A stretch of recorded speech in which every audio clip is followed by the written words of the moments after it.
Hello folks, welcome to Maine's Moose Hunter Education course. This course is designed to make sure that Maine's moose hunters are ethical, lawful, and safe while enjoying the outdoors. In this course, we're going to cover the introduction to moose hunting laws and regulations, moose hunting safety and planning your hunt, moose hunting tactics, after the shot and proper meat care, and avoiding potential pitfalls. My name is Ron Fournier. I'm the Recreational Safety Supervisor for the Maine Department of Inland Fisheries and Wildlife. I oversee the Hunter Education Program, and my role is to make sure that Maine's hunters are safe, ethical, and responsible. Moose hunting tactics. So to begin to find moose, you need to look for vegetation and habitat that would support moose. The key features you're looking for with habitat is cover, a food source, and water. If you don't have all three of those things, then you might find a lot less evidence of moose. I'm here in the western Maine mountains, and we're looking for cuts that have lots of hardwoods, maples, birches, alders. And then we're looking for evidence of browsing or rubbing activity, tracks, scat. Every day is going to be, looking for the freshest sign you can find, and if you find fresh sign, there's moose there. Don't fall into the illusion that you've got to keep driving the roads or go somewhere else. If you've got fresh sign, there's moose there. You just need to find how to connect with them, either using scent tactics, calling, or even sitting still and being patient. We got a tree here that you can clearly see has been sparred with. This is early September activity we typically see. Even August, they'll start to remove the velvet from their antlers. Many times you'll be able to see bits and pieces of the velvet clinging to the bark of the tree. And they'll just start to get out some aggression, work off some of that testosterone, and you'll see many times along a twitch trail or a logging road trees that are all just beat up for quite a ways. And this is basically getting ready for the rut and the breeding cycle. We've got a tree right here where you can see there's evidence of browsing. So they're actually feeding on this, and they're stripping the tips off, okay, eating the very tips and the buds and whatnot. You'll see that mostly on hardwoods, maples, some birches, cherry, and other trees. And that's a good evidence that there's moose activity. You can kind of age how long ago that was. This one here is pretty dry. You can see the leaves are dry, the tips are dry, so that's several weeks old. Many times it'll be clear, and you know that they were here pretty recently. And they'll also be higher up. Deer will do similar things when they feed on browse, but deer are going to have a limit of probably 4 or 5 feet up. As far as browsing, moose are going to be a lot higher. Okay, you can see some evidence here where a moose has been sparring with this tree. Often you'll see broken branches in a downward fashion, bark scraped off, and sometimes, depending on the intensity, you might find that this is mowed right down with very little bark on it, and all the limbs are just about broken right off. Other times it's real light. You can see where it's even higher, so we know that this clearly wasn't a deer. Here we have a quaking aspen that's been beat up a little bit, and I've got a broken limb right here. And one thing that I'm looking at is all these leaves. None of them are curled. None of them have wilted at all. This is fresh within, I would say, a couple of hours from this morning, which means that there's a moose likely close by. But this is fresh sign. And if you got fresh sign, things are looking in the right direction for you.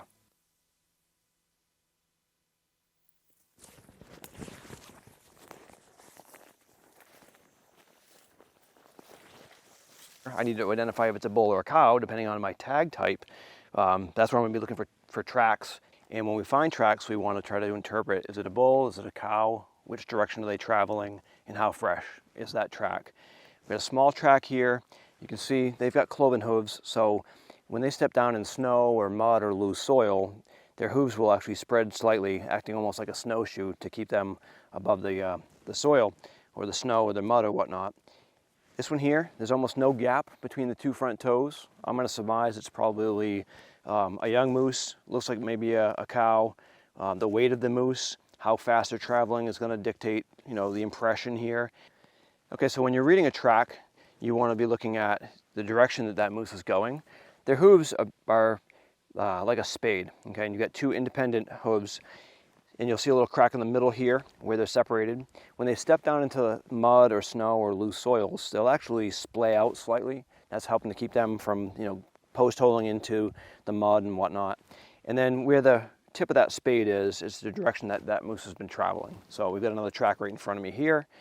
And then you'll see this little rise in the middle, and oftentimes that will get caught up in their hooves, and you might find a clump of dirt in the roadway and whatnot that gets kicked out from that. That's another way to kind of read fresh moose sign versus older moose sign.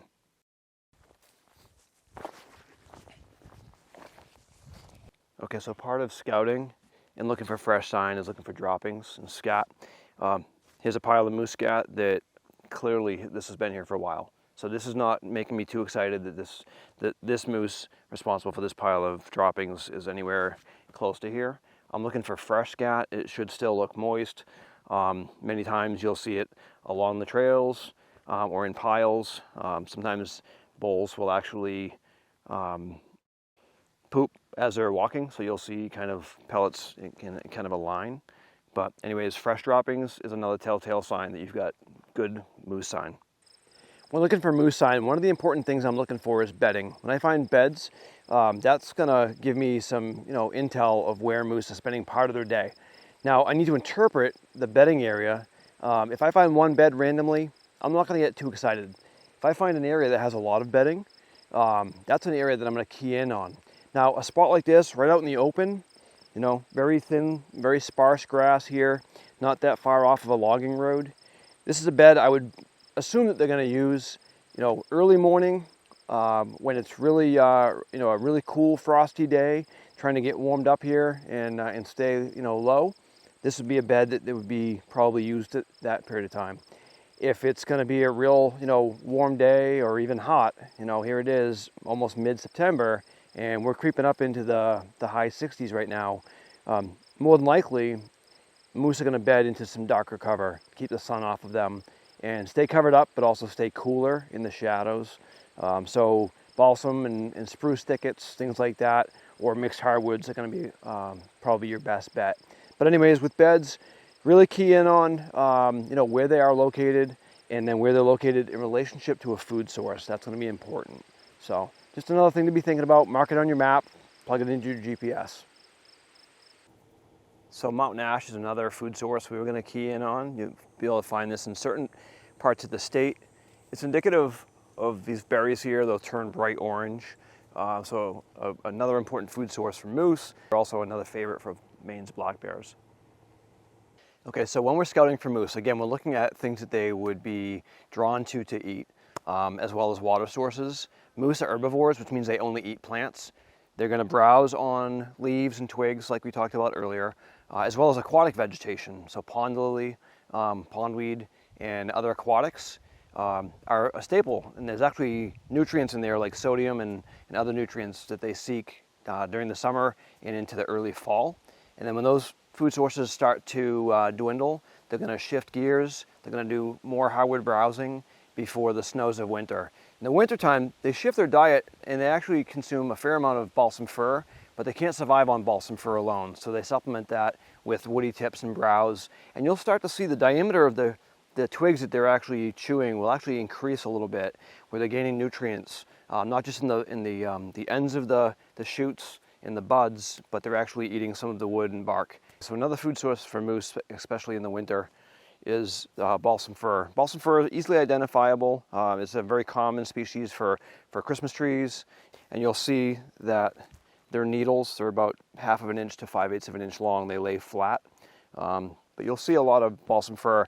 Another important aspect is any of the coniferous stands, especially in the heat of the early September season on really warm days. They're going to seek shelter in these shady, dark spots. So fir, spruce, thickets like that, those are good places to key in, especially during the midday hours after moose have gotten up and they've fed and got something to drink. They're going to bed down. They're going to bed down in these cool places that are going to keep them cool, give them a little bit of protection, as well as keeping them out of sight of predators. Another important feature is it provides cover. So especially in those warm months throughout the summer, early fall, think about the September season. On a really hot day, especially midday, moose are going to seek cover, and they're going to seek cool cover. So they're going to head into thickets of balsam fir, spruce, and whatnot. They're going to stay protected from humans and out of sight, often lying down in a nice, bed with, moss and cool mud and that sort of thing. But they're going to provide dense, dark cover. So think about that for your September hunt. In some of those places during the midday when things should be bedded down, those might be places you want to key in on.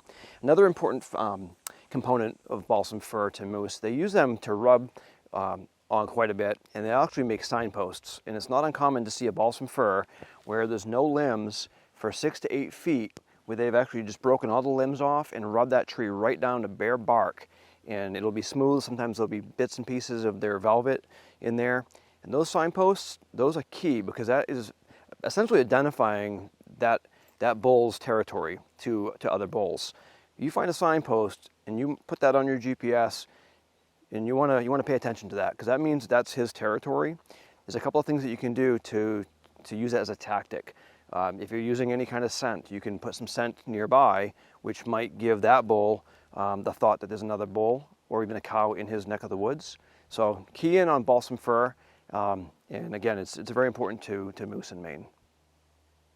So another key component for scouting for moose is water sources, and we're really fortunate to live in a state where we've got so much water. We've got streams and rivers, lakes and ponds that dot the landscape, and many of them are right in moose country.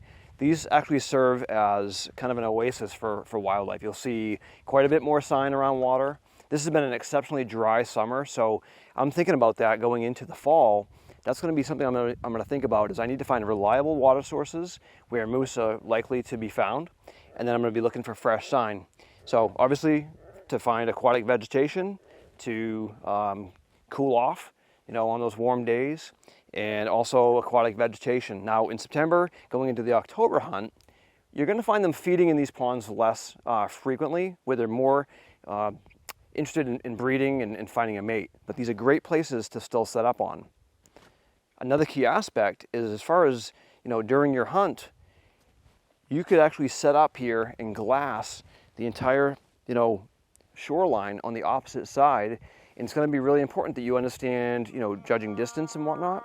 But if I was to call in this location, you can see right across from me, there's a whole bunch of, mixed hardwoods up there. In this ridge, it's very feasible to call a bull or call a moose and get them to come down to the water's edge. My call's going to carry, because the sound over the water carries pretty well. And it's a great place to stay concealed. Hopefully keep my, keep myself concealed, keep my scent down, and gives me a real wide range of areas that I can watch with my binoculars. So I can't stress the importance of having a good pair of binoculars and a rangefinder. And if you have multiple people on your hunt, everybody should have a pair of binoculars. Maybe one in the vehicle. Your sub-permittee should have a pair of binoculars. The more eyes, the better. It's going to help you to identify, what you think might be a moose could be a dark stump. We need to positively identify our target, but we also have to identify, is that a bull or a cow that I'm looking at? Is it a cow with a calf behind it?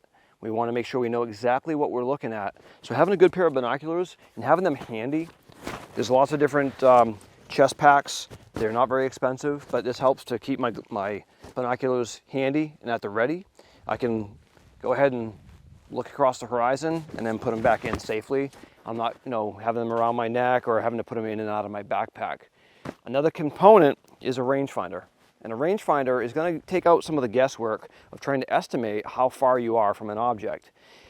When I'm on a hunt, what I actually do is I'll range frequently on known targets, because when you see that moose step out, it's going to probably catch you off guard. And if you're frequently getting benchmarks on, whether you're approaching something on a trail or a gravel road, you can file that away. I know if I looked at that rock right now and I ranged it, it's 157 yards from me right now. I know that that's plenty close enough if I had to make a shot. I know that before I even start calling.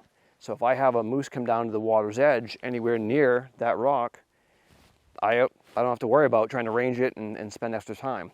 Now I know if it's further out, left or right, I can adjust and I can probably estimate the additional distance. But very, very helpful to have. They're not, very expensive, especially if I'm walking a trail or a gravel road.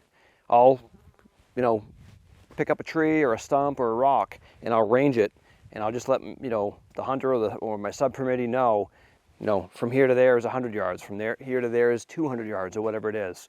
And that way, when you are presented with a shot opportunity, you're not guessing and you're not shooting beyond your own capability. That's something we're going to talk about a little bit later in the class. Whenever we're hunting along a waterway, whether it's a river or a pond, a couple things we need to be thinking about. There's nothing more iconic than a moose hunt from a canoe. It's a very stealthy way to travel.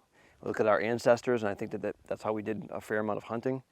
But hunting from a canoe, there's going to be a couple of things you need to be thinking about as far as, removing a moose from the water. It's going to be a little bit harder than you think, okay? Especially in a small, shallow, muddy pond like what's behind me. So be thinking about that before you make a shot. It's something you want to be planning for. So maybe, more than just a pair of knee-high, mud boots, you might need a couple of pairs of waders in the back of the truck, some extra, gear to pull it from the water, to get it, to the shore and whatnot. And moose aren't going to inherently float if you shot them in deeper water. So you want to be thinking about that. You want to make a good, quick, clean, ethical shot. But if it does go into the water, you need to be planning ahead, and it may complicate some things. So just things to be thinking about as far as you're thinking about your gear. Okay, so during my scouting activities, I've been to this pond several times this summer, and the edges of the pond actually had more pond lily and aquatic vegetation, and you can see it's pretty sparse. The reason behind that is if you go to that side of the pond, it's heavily tracked up. There's lots of moose activity. Things that I look for is I'll look for lily pads that are pulled right out. As they're feeding, they'll pull them up and they'll munch on the tops as well as the stems, and oftentimes they'll fall out of their mouth. But these don't just get pulled out of the soil by accident. So you see them floating around. It's good evidence. And sometimes you'll see where some of them have bite marks in them, or anything that's protruding through the water surface. You'll see where the leaves are actually chewed right up. So definitely something to be thinking about with scouting. Again, their feeding pattern is going to change right about the September hunting season, and you're going to start to see them start to move more towards breeding activity. But again, key spots, fresh sign is often going to be found around water. One of the key types of habitat that we're looking for when we're scouting or when we're on our actual hunt is clear cuts that are several years old. Most of the North Maine woods is managed for paper and timber products, and there's lots of different management practices. Sometimes there'll be selective cutting, where they'll go in and they'll remove a certain species or a certain age class. Other areas, you're going to see clear cut activity. Some of them are real vast. Some of them are small plots. But when you find these, you can use things like Google Earth. You can do plenty of roadside scouting. But when you find areas that they're cutting or logging, mark those in your GPS and think about that moose hunt that's coming up in a couple of years. And what you're looking for is all the new growth. We've got lots of maple. We've got red maple in here. We've got sugar maple. There's birches. There's aspen. Plenty of different species. This is moose candy. They come in. There's plenty of cover, and they just strip and feed on the vegetation. There's an endless supply of new, fresh tips and woody browse and bedding cover. You look across this clear cut, and this is deceivingly higher than you might think. If I was to walk into this, it's going to be at least shoulder height, and this will hide a moose very, very easily. So great places to key in, first thing in the morning, or in the evening when they come back out to browse. And during the midday, if you can get in here, keep the wind in your face, and do some calling first, and then go ahead and walk through and zigzag. You might put something up on its feet that's bedded down there, kind of chewing their cud, just laying low and staying out of sight. They're smart. They'll lay down. If they hear human activity, a door slam or things like that, they're not going to necessarily stand right up. They might lay right down and stay covered up where they know they can't be seen. Depending on where you are in the rut cycle or the season, a couple of calls might get them to stand up. Okay, so as we're walking down this winter road, this road it's about a mile off of the nearest logging road, and it's not active. There's a gate, so this is a great spot to actually look for sign and a great spot to hunt. You're well off the beaten path, and it's good walking. And if I can call a moose into an area like this, it might make the packing in and packing out a little bit easier. And as we're walking, we're looking for sign. A sign here, this is a young birch tree. You can see where the top is browsed, where they've actually eaten the tips, the buds, and some leaves. And then there's several trees like this, all on this side here, that are all broken off. Now, bulls will do this as they, weave their antlers in there and they start sparring and raking brush. And cows will do this as well. When they feed, a lot of times they'll strip branches and they'll just kind of turn their neck, and a lot of times smaller trees will break. But when I see this and I see a lot of activity, in one area, I start to hone in on that. I'll put it into my GPS or put it on my map, because this is an area that I want to pay attention to.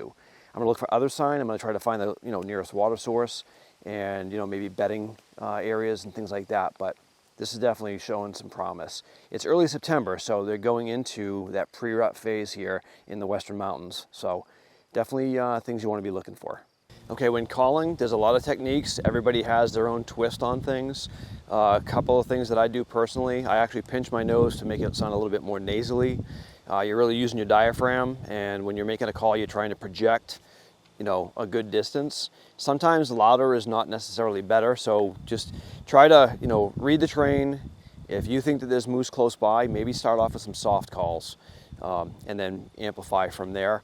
And also remind yourself to do a lot of listening, because I think a lot of times we fall into the trap of just over-calling. You want to do a lot of listening and being patient. And sometimes that might mean a good calling sequence and waiting 15, 20 minutes or even longer. If you hear a call back, then you've got a moose that that you can possibly engage with. If you hear limbs breaking or brush being raked or things like that and no actual calls, that's a good thing as well. So key in on the direction of the wind, keep the wind in your face, and oftentimes you'll be able to connect. If you're trying to call in a bull, you want to typically sound like a cow, and that's really effective in the September season going into the rut. And then you may want to mix it up and sound like a bull. So you're kind of challenging that bull by him thinking that there's another bull that's coming in on his potential new mate. So soft cow calls, community calls, very easy to make. You can do it with the cup of your hands. You can use a funnel. Lots of ways of making a simple call. And there's certainly some electronics out there. I prefer hand calling or mouth calling. And a soft call is just very basic, almost like a cow you'd see out in the field, but just a little bit more wild to it.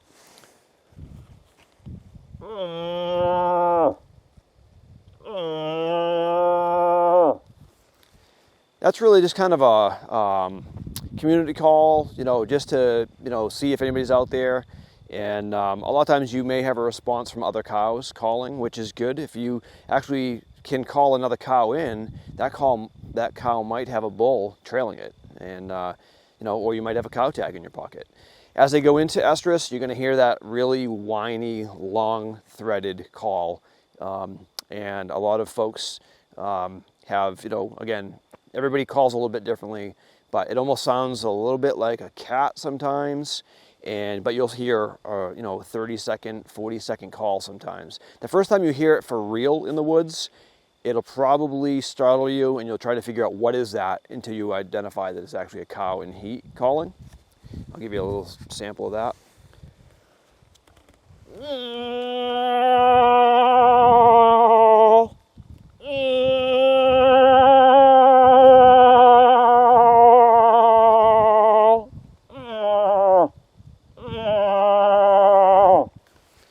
Again, lots of variations. There's plenty of great callers out there.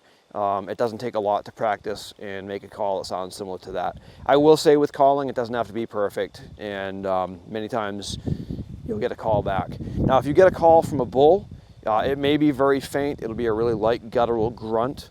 Other times, it's really loud, and it will bellow off the ridge side. So you want to be listening for, it almost sounds like, they call it oil canning. It can also sound like a drop of water in a bucket.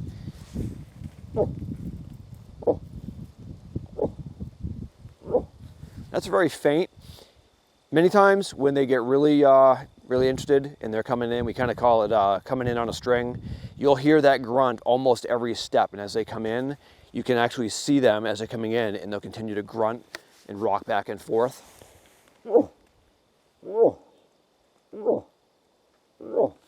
you hear that noise, you need to get a plan. Make sure you're in a good spot where you can get good eyes on what's coming in and in a position where you can get a good shot.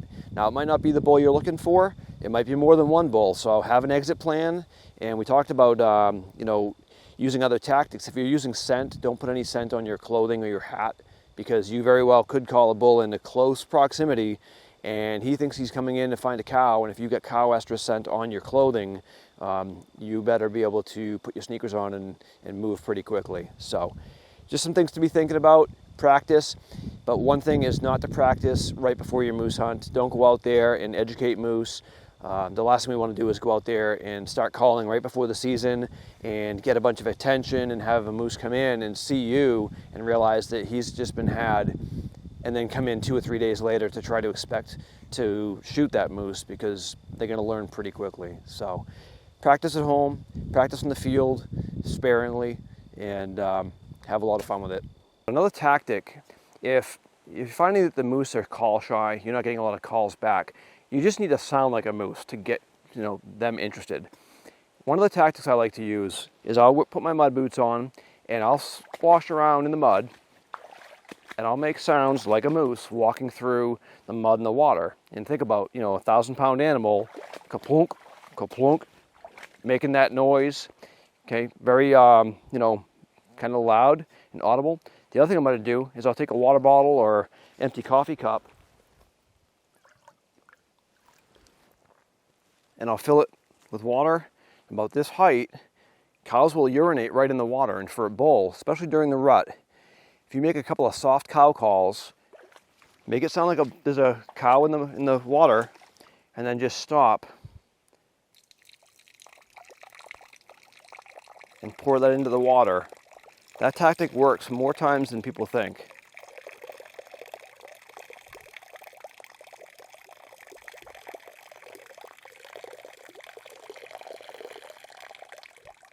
Moose have big bladders, so you want to use more water than you normally would think. And at that point, I would just stop, pick up the binoculars, and just start to listen. I'm not going to listen for, necessarily a call back. What I might listen for or hear is a limb snap, okay? Or something moving in the brush and whatnot. Might be very subtle. Try the sequence a couple of times, a couple of soft cow calls, make sure the wind is in your favor, and you might just find that's going to work for you. There's several different tactics that people will use. Now, we certainly know that a lot of folks will drive back roads, dirt roads and such, looking for moose from the roadway and trying to see something in a clearing or a chopping.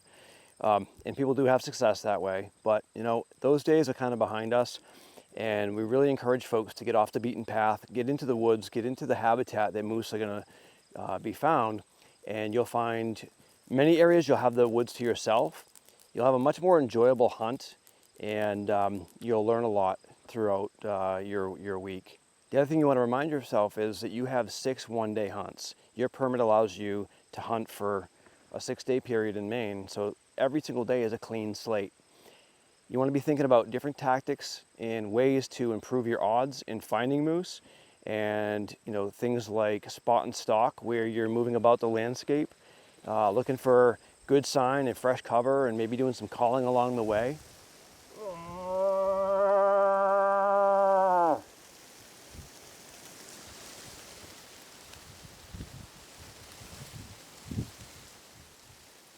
So traditional spot and stalk, or what they call still hunting, where you're moving slowly, is probably one of the most common ways of hunting moose. The other options, would be setting up on a water source, or in a clear cut with a ground blind or some kind of concealment. You can make it out of natural materials. It doesn't take much to conceal yourself in the moose woods.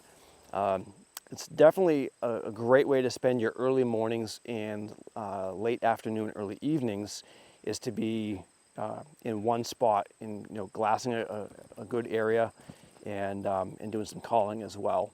Make sure the wind's in your favor in that situation. And then a little bit less frequently used, but tree stands. And tree stands can really be beneficial in a lot of areas. If you don't have large open tracts of land like we do in the North Maine woods, and you're in smaller pieces of woodlots, I bet if you would have placed some tree stands in different locations over high travel routes, feeding areas, and things like that, you know, you'll be able to see moose from a little bit of an elevated position. You'll be able to see a wider area, and it will help to conceal your scent as well as your movement. So tree stands are definitely an option. If you're an archery hunter, whether it's traditional bow or crossbow, ground blinds or tree stands are going to be a really valuable tool for you. So, you know, be thinking about your options. Decide to use a tree stand or a ground blind or even a game camera. A couple things to be thinking about to make sure that you're following the law. Everything has to be labeled with your name and address on it. Okay, so it needs to be clearly labeled. A Sharpie or a tag of some sort. Your game camera has to be labeled as well. You can write it right on the strap with a Sharpie, or you can put a a label on the side of your camera, but it has to be identified. And then you need written landowner permission if any of those are on private land. Now, if you go to the North Maine woods, when you pay your fee at the gate, you have permission to use tree stands and game cameras and whatnot and hunt. So it's assumed permission in the North Maine woods. But other tracts of land may have other rules and regulations. So if you're on private land, certainly need permission. But if you're on public land or land trusts or wildlife management areas, just make sure that you know the rules.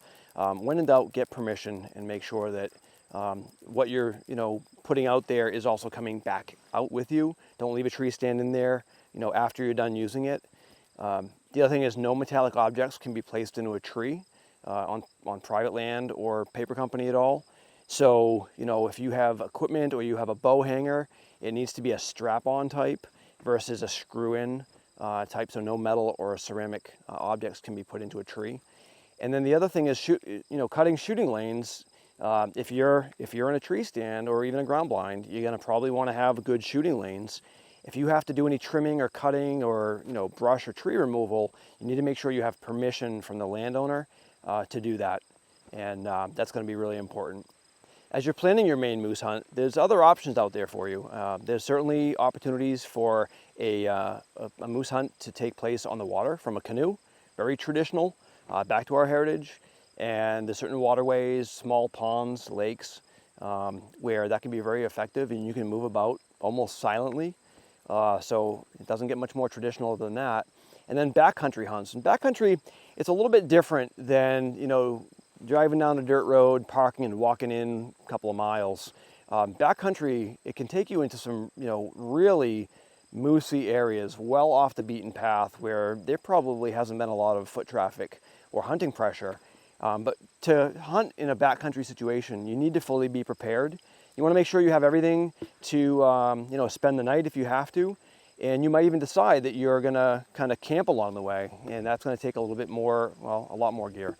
You're going to need to be thinking about your food and, sleeping arrangements and that sort of stuff. But there's certainly plenty of people out there that will seek that opportunity, really get into the wild. And Maine certainly has a lot of places that you could do a backcountry hunt very successfully. Again, lots of ways to hunt in Maine. There's everybody has a different preference. Everybody also has a different, physical ability. Some folks, they're not going to be able to scramble up and down mountains day in and day out from sun up to sundown. And they will, stick more closer to the logging roads and trails and whatnot. So find what works for you. The number one thing is enjoy your hunt. Be respectful of other hunters out there. Be safe. Be an ethical hunter. You're representing all hunters, and enjoy your hunt.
As you're preparing for your moose hunt, we talk about practice with your equipment. It's really important that you go to the range, you shoot your gun frequently, and make sure you're zeroed in on 100 yards or whatever you decide to zero your gun in on. Shoot from a solid bench rest, and then try shooting from different positions, because when you're in the field, you may not have a stable bench rest to rely on, so you're going to have to use what you've got. Now that might be a sapling, it could be a shooting stick, sometimes it could be the hood of your vehicle. There's devices out there, bog pods or trigger sticks, or any of the other variations of these. There's tripods, monopods, and bipods. Each one of them provide a level of stability. They can be used kind of as a walking stick as you're going on, and in the moment when you need it, you can deploy it, make a quick adjustment, and it's going to give you a little bit more stability. Okay, so a monopod is basically several cylinders that can be deployed and locked in position. That will give you some stability versus shooting offhand. Okay. The bipod version of that gives you some adjustment. Okay. It's going to help you stabilize. Some of these are made for different heights and whatnot. Great for shooting from a seated position, from a chair or a stump, things like that, or even kneeling. So you've got that option. And then you've got a tripod. Tripod's going to be your most stable, but obviously you've got more to drag around, so it could be a little bit more, more cumbersome. If you're in an area like this where you're going to call for a little while, a tripod really can't be beat, because I can set up, I can start calling, and if I do see something in this chopping gear, I have adequate time to make my final adjustments.